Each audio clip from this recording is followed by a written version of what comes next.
Hai di sana, Jennifer Leclerc di sini bersama Anda. Ini adalah satu lagi Awakening Live, Awakening Wednesdays, di mana kita mendalami pengajaran doa syafaat dalam bentuk yang ringkas. Saya ingin pastikan Anda ingat untuk memuat turun aplikasi tersebut. Nah, Anda mesti sudah memuat turunnya kan? Kerana Anda sedang menonton. Tetapkan pemberitahuan untuk diberitahu setiap minggu apabila ini keluar cabaran doa, aniyu, dan perkara lain. Sila sertai gerakan ini secara rasmi. Kami gembira menerima Anda. Kami kini berada di 110 negara, tetapi kami ingin ada pusat di setiap bandar di dunia. Kami melengkapkan Anda. Anda mempunyai seorang jurulatih serantau dan mendapat latihan-latihan mendalam. Anda mempunyai komuniti sokongan dan ia berterusan. Please visit, lihat di awakeningprayerhubs.com new Darcy Nice Acknowledge Comwortang topik syafaat apostolik. Dan saya sedang membaca dan menghuraikan dari buku saya, The Intercessors Devotional. Jika Anda tidak mempunyai buku itu, saya sangat mengesyorkannya. Ini adalah transformasi untuk para pendoa syafaat di seluruh dunia. Tetapi sila periksa itu. Kita akan terus terjun hari ini, biar saya berdoa. Bapa, dalam nama Yesus, saya berterima kasih kepadamu untuk kebaikan dan kemurahan-Mu, Yesus. Berikan kami telinga untuk mendengar, hati untuk memahami, mata untuk melihat. Kami dapat menekan ke dalam alam doa yang mungkin pernah kami dengar, tetapi tidak pernah melangkah masuk atau melangkah masuk tanpa menyadarinya. Kami mau tepat dalam roh, jadi tolong kami Tuhan. Dalam nama Yesus. Amin. Memasuki syafaat apostolik. Biar saya bacakan satu ayat kepada Anda. 2 Tawarikh 2 Korintus 12:12. Sungguhnya tanda-tanda serang Rasul telah dilakukan di antara kamu dengan segala ketabahan dalam tanda-tanda dan keajaiban serta perbuatan yang perkasa. Jadi syafaat apostolik yang mempunyai bunyi yang berbeza daripada jenis syafaat lain, dan sasaran yang berbeza. Syafaat apostolik tidak sama. Ia lebih berani, ia berbeza. Ia mungkin lebih agresif pada masa-masa tertentu, lebih berwibawa.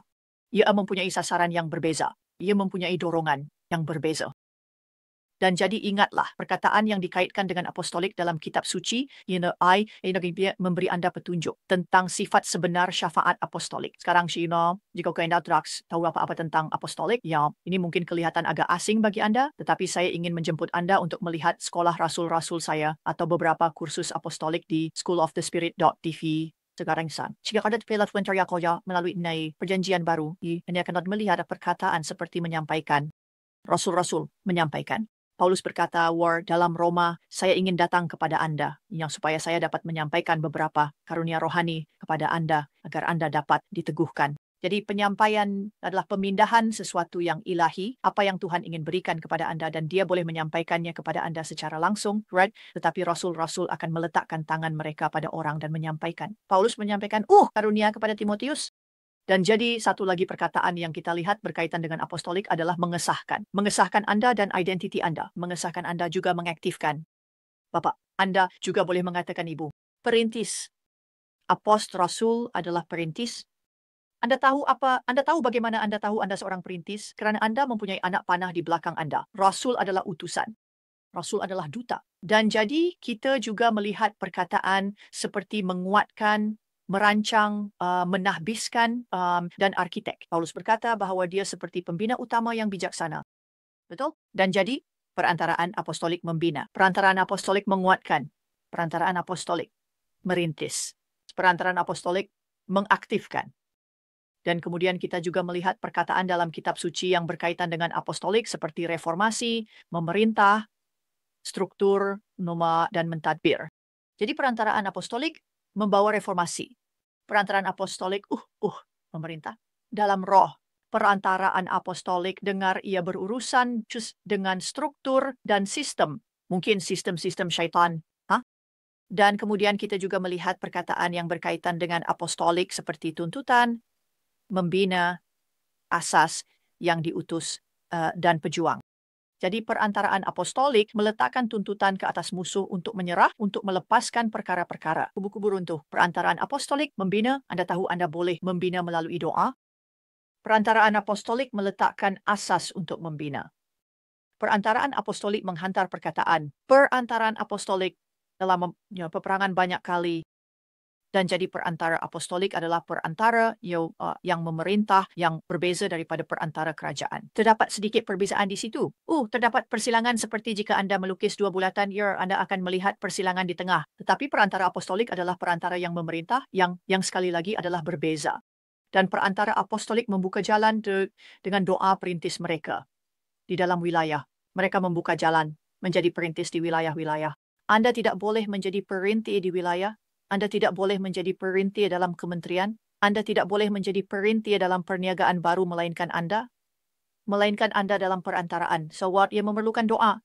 Jadi perantara apostolik melepaskan perantaraan strategik ke atas wilayah dan kumpulan orang. Perantara apostolik adalah pejuang yang berfikiran kerajaan, berperingkat tinggi dan tegar, yang memajukan gereja di wilayah yang ditetapkan, atau memajukan misi Tuhan, di lapangan, memajukan misi Tuhan, di pasaran. Perantara apostolik mempunyai hati seorang bapa atau ibu. Dan itu bermakna bahwa perantara apostolik bekerja sama dengan Roh Kudus untuk membangkitkan perantara lain dengan asas yang kukuh dalam keintiman dengan Tuhan, firman, dan dorongan kenabian. Perantara apostolik adalah perantara untuk perantara lain. Pernahkah Anda mendengar tentang adanya perantara untuk perantara? Itu adalah sebahagian daripada mandat apostolik untuk menjadi ibu, menjadi bapa. Anda melindungi perantara. Sekarang syaksmo anoston berkembang dalam rahmat. Jika Tuhan meletakkan rahmat ke atas Anda, tidak semua perantara akan memahami konsep, prinsip, dan presep ini. Tetapi Anda mungkin akan melangkah ke dalamnya dari waktu ke waktu. Ya? Dan sebahagian daripada itu adalah Anda seorang perantara untuk perantara lain. Jadi perantara apostolik dengar, menyampaikan pengurapan, hadiah, dan pengetahuan mereka kepada mereka yang mereka bangunkan. Kita bercakap tentang menjadi ibu dan bapa dalam gerakan doa. Jadi mereka menyampaikan perkara-perkara. Sekarang doa adalah sesuatu yang ditangkap dan diajar.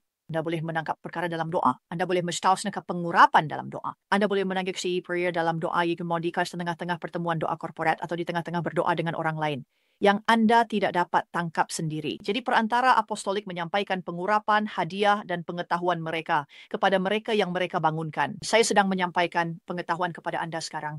Jadi fikirkan tentangnya. Paulus Rasul. Paulus Rasul adalah seorang perantara apostolik. Anda boleh mengenal pasti rasa seorang perantara apostolik dalam tindakan melalui doa-doa apostolik yang dia doakan untuk kedua-dua wilayah dan orang. Pergi, baca doa-doa Paulus. Sebenarnya saya ada kursus di School of the Spirit TV dipanggil berdoa-doa apostolik atau membina doa apostolik, tetapi ia mengenai doa apostolik. Jadi doa dan perantaraan mereka dan semua perantaraan doa ia berbeza. Anda berdoa untuk diri sendiri, Anda berdoa untuk orang lain, tetapi perantaraan adalah satu bentuk doa. Jadi Paulus sebagai contoh dia berdoa untuk pendedahan keindahan Yesus dan takdir pengantin perempuan untuk mengubah hati kita. Dia berdoa untuk pembebasan kekuatan supernatural dalam hati untuk mengalami emosi Tuhan.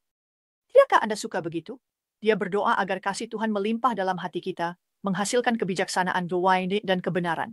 Dan dia berdoa agar kita mengetahui kehendak Tuhan, menjadi berbuah dalam pelayanan, dan dikuatkan dalam keintiman dengan Tuhan.